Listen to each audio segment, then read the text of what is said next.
Hi folks, welcome back. In this video I want to discuss a topic I've mentioned a few times already in the other videos. At least I think I've mentioned it a few times. I know I mentioned it in the last video at least. Anyway, that's what I want to discuss today, and the first thing I want to do is directly answer the question posed by the title of this video: do we need the scientific method? And the answer is absolutely yes. It's not even debatable. It's what makes science science. It's what allows the data to speak. It tells us things like we discussed in the molecular biology videos, that the molecules of life will not and cannot self-assemble. These are the data, and they're generated by the scientific method. All of science has shown us that these are the data. The scientific method is what shows us, through the data generated by using it, that in the chemical evolution theory developed by Alexander Oparin and J.B.S. Haldane and tested by the Miller-Urey experiment, that tells us that the dogma of molecular biology is backwards in those theories. This theory contradicts which is observed in molecular biology. And we know that based on the data generated using the scientific method. And not only that, we know it's not even science, because it also contradicts the scientific method. The scientific method is the process of scientific research and inquiry that's been around in its most basic form for about 1,000 years. This process is how scientific discovery is attained, adjusted, verified, or disproven. It originated with Hassan ibn al-Haytham, and I'm sure that I mean no disrespect, but I'm sure I butchered the pronunciation of that name. But that name was Latinized to just Alhazen, which is the way I like to refer to it because I can say that easier. Well, Alhazen was an Arab and Persian Muslim. He was a polymath, which is someone that's knowledgeable in a bunch of different areas, and a philosopher, and he lived in Egypt from 965 to 1040. He's called the father of experimental physics and modern optics. Alhazen performed pioneering research in optics and also made many significant contributions in the fields of astronomy, mathematics, and meteorology. He's considered to be the most influential scientist of all time because he was the first person to recognize that a hypothesis must be experimented and evidence must be generated to support it using procedures or mathematics. You have to do experiments and generate data, which we call empirical evidence. Alhazen was the first to develop and use the same scientific method that's still used today. He developed the scientific method over 500 years before it was approved by the Renaissance scientists, people like Galileo, Copernicus, Leonardo da Vinci. The scientific method is how scientific discovery is attained, adjusted, verified, or disproven. In summary, it's a cycle of hypothesis formulation, testing, data analysis, and formulation of new hypotheses. And if you look at these slides I'm going to show you, here are the steps. Step 1, generate an inquiry or question. Step 2, characterize the inquiry through observations, definitions, and previous measurements. 3, form a hypothesis. To explain the observations and measurements, it's theoretical and hypothetical in nature, so it's based on logical deduction. And then you perform experiments to test the hypothesis, and then you collect the resulting data. Step 5 here, then you analyze the data. 6 is you interpret the results of the analysis and draw conclusions. 7, I also just want to point out there in 6, you use that analysis to then modify the hypothesis, to disprove it, or to formulate a new hypothesis. And then 7, you would publish the experiments, the data, the analysis, the results, and the interpretations and conclusions. Then lastly, you would retest the original, modified, and our new hypothesis, and that's often repeated and further contributed to by other scientists. So, as steps 7 and 8 show, the scientific method is subject to further experimentation and review by peers. By subjecting the conclusions of one's research and the interpretations of a given hypothesis to further review and experimentation by peers, it can eliminate both bias and mistakes. For a hypothesis to be considered as true, it must be reproducible. That's the thing. It has to be agreed upon by peers as a result of their review and further experimentation. For a hypothesis to be considered as true, it must be true regardless of who performs the experiments or where or when they're performed. A hypothesis can never be presented as true as a result of only one researcher performing a set of experiments or iterations of the scientific method. It must be reproducible, and the analysis of data from each set of experiments must come to the same interpretations and conclusions. What must be pointed out is that the scientific community generally agrees on and accepts the basic points and steps of the scientific method. Although some slight modifications of the steps that I presented exist, the fundamental nature of hypothesis formulation, testing, data analysis, interpretation, conclusion generation, and formulation of new hypotheses is still retained. What must also be pointed out is that it's commonly agreed to by the scientific community that the scientific method can never prove a hypothesis to be true. It can only disprove a hypothesis. Given that the observations, the measurements, experiments, analysis, interpretations, and conclusions can be flawed, and that can be through bias or simply due to limited lack of knowledge necessary to correctly test the hypothesis in the first place, it can be argued that the scientific method doesn't contain the capacity to prove a hypothesis. Another critical point to make about the scientific method is that to be termed scientific, the method of inquiry and discovery must be based on empirical and measurable evidence. You must be able to experiment and observe the data generated. You must be able to test the hypothesis and generate data that applies to and tries to answer the nature of the hypothesis. If it cannot be tested and the data and evidence cannot be observed, a hypothesis cannot be considered scientific in the first place.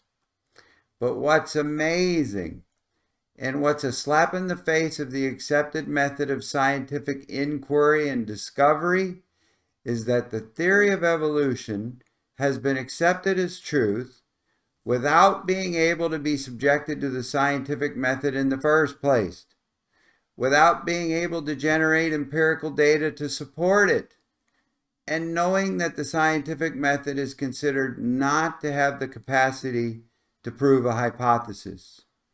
This shows that the scientific method, the commonly accepted method of scientific inquiry and discovery within the scientific community itself, that's been around for about 1,000 years, has very little to do with the way science is actually practiced today. Better yet, it has very little to do with what passes as science today. The truth is that what's being passed as science today in relation to the theory of evolution is not science, as defined by the scientific method, because it's not observable. No species has ever been observed to evolve into another species. The commonly accepted features of the scientific method are what distinguish scientific inquiry and discovery from all other methods of obtaining knowledge. The scientific method is how discoveries and insight into our world, universe, plants, animals, and people have been made for centuries. This has been accomplished by following the fundamentals of science, being as objective as possible, and allowing the empirical data, that being the data which is observed, to speak for itself, not the other way around. However, that's not what we see with evolution. Evolution has been knighted as truth, without even being able to be subjected to the scientific method, without any empirical data, and knowing that it's generally agreed upon that the inherent nature of this method cannot prove a hypothesis. So according to science, true science, evolution is actually nothing more than a hypothesis. Think about that. The theory of evolution is actually nothing more than a hypothesis, and it's a horrible one at that. Furthermore, it can never even advance from a hypothesis to a theory because it's not possible to generate empirical data on a hypothesis that requires millions of years to generate the data. The critical experiments are simply not possible to perform. This alone should be enough to convince anyone who's objectively reviewing evolution that it's not true and it can never be proven as true. The truth is that it's not science because evolution cannot be observed through experimentation per the scientific method. And that's why we need the scientific method.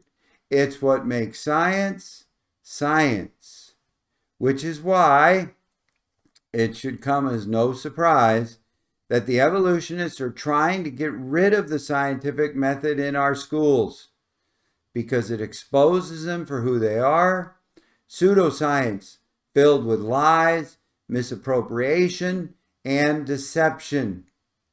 And I want you to read what it says in the latest Arizona Science Standards from the Arizona Department of Education. This is what it says in the 2018 Arizona Science Standards. The unity and diversity of organisms, living and extinct, is the result of evolution. All life today is directly descended from a universal common ancestor. So folks, it's not even debatable to them. This lie is now taught as fact. And then there's this one. Science is a search to explain and understand phenomena in the natural world. There is no single scientific method for doing this. The diversity of natural phenomena requires a diversity of methods and instruments to generate and test scientific explanations. Since evolution doesn't stand up to the scientific method, the thing to do is just get rid of it. Rather than recognize that evolution is a lie scientifically, let's just get rid of one of the main barometers that tells us it's a lie. And you must understand that this isn't just one state. This is going on in just about every state. Make no mistake about it. They're getting rid of the scientific method, the hallmark of science itself. And in its place, they're going to put something that's more suitable to their evolutionary agenda. Case in point, read this. This is from a journal article entitled The Scientific Method, A Need for Something Better by M. Castillo, where we read the following. A provocative method called model-based inquiry sees models as tools for explanations and not explanations proper, and allows going beyond data. In a different approach, the National Science Foundation charged scientists, philosophers, and educators from the University of California at Berkeley to come up with a dynamic alternative to the scientific method. The proposed method accepts input from serendipitous occurrences and emphasizes that science is a dynamic process engaging many individuals and activities. Unlike the traditional scientific method, this new one accepts data that do not fit into organized and neat conclusions. Science is about discovery, not the justifications it seems to emphasize. What they're saying here is this: we need a method that allows us to ignore the empirical data, the hallmark of science, and accept data that don't fit into organized and neat conclusions. Let's just abolish science. Let's overlook the actual data and interpret our results the way we want to. And let's force everybody else to get in line with it and follow our warped, non-scientific agenda. And here's another one. This is from a journal article entitled The Inquiry Wheel, an Alternative to the Scientific Method by William R. Robinson. And in there we read this. Again, to quote the authors, unlike the interpretation stage, where findings deal with what the results say, reflecting on the findings determines what the results mean. Reflection involves trying to find significance in the data, looking for patterns in the data, and thinking about how it might connect to other known information. So folks, now we get to decide what the data mean. And that's based on reflection and how we can fit it into other known information, like evolution, of course. It's no longer about what the data actually say and letting the data speak for themselves. It's about reflecting or figuring out how we can massage this data so it'll fit into our agenda. Reflecting. Really? I mean, really? Science is now about reflecting? What, are we writing poetry here? What they're trying to do is take science back to philosophy, what it was before the scientific method came along. They want to go back to when people just sat around and discussed things, as opposed to actually doing experiments. Then they can push their agenda without anybody like me showing how there are no data to support their agenda. And what I hope you're understanding here is that evolution is an agenda being pushed without any data to support it, or even being able to perform the necessary experiments. And that's, I guess, what you would say is my cliffhanger for the next video, where I'll pick it up from here and discuss evolution being an agenda and not science. I'll have a lot more to say about that. So come on back for that. And if you like what you hear, give me a thumbs up and subscribe to my channel. Thank you very much for watching, and as always, we'll leave the light on for you.